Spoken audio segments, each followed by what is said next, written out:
HarperCollins presents Lady of Embers by Melissa K. Roehrich, read by Laura Horowitz and Gregory Salinas. The day the war began.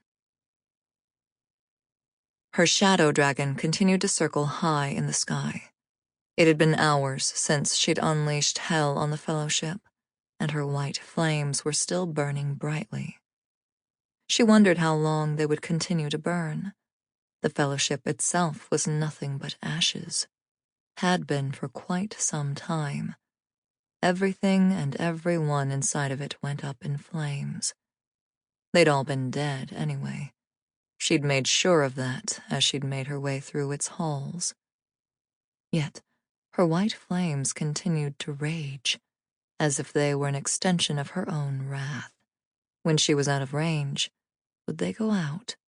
Or would they continue to burn and smolder? She hoped for the latter.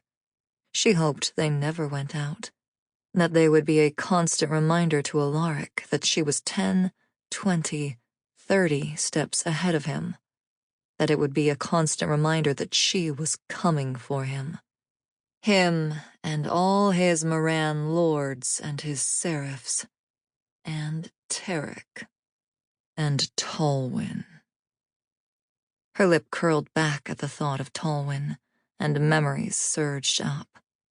Soren trying to fight his way to her, a bolt of energy hitting his chest, him staggering before dropping to his knees, his golden eyes finding hers, slowly dimming. I would still choose to stay in the darkness. Scarlett, Cassius said cautiously, a hand coming to rest on her back. Breathe, Seastar. She pushed the memories back down, forcing herself to focus on her task, getting her and Cassius, her soulmate, her guardian, and her hand to the Queen, out of here. Alaric had long since flown off to the castle, his black feathered wings a stain against the brilliant blue sky. Now she just had to wait. She'd left Rizalda's key for him, knew he would eagerly scoop it up and rush to shift it with the rest of the keys.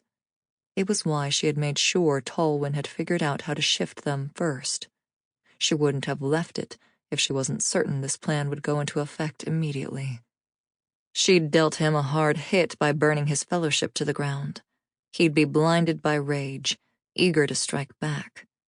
So eager he wouldn't heed her warning that she was already so far under his skin, there was no hope of getting her out. Hazel, the High Witch, would remind him of her words when the time came. Maybe she already had. Scarlett really had no way of knowing for sure when he would shift the Auvenlane keys. She simply knew her former master well enough to know it would be within the day. She could see the Adria Sea off in the distance. The sun was beginning to drop. She'd already used too much of her power by continuing to circle above the carnage she'd wrought. She was pushing her limits. Between the white flames to bring down the Fellowship and maintaining her shadow dragon they were currently riding, she was going to have just enough of her Auvenlane gifts to travel them out of here. She took one last look at the still burning remains of the Fellowship, the place where she had grown up in all the ways that mattered, with Cassius and Neri and Juliet, the place she had learned to fight and manipulate and kill, the place she had loved and hated with equal passion. Then she steered her shadow dragon towards the sea. Once they reached it, she would travel them to the others, who were all on ships sailing west to Auvenlea. They'd left a week ago, when Talwyn had led Alaric and the Seraphs into the Fae Courts. Prince Azriel had warned them it was coming the day after the events of the throne room. Of course, she didn't remember any of that, given that she was unconscious at the time. But Princess Ashton had come the day before the invasion was to occur, giving them ample time to get everyone out.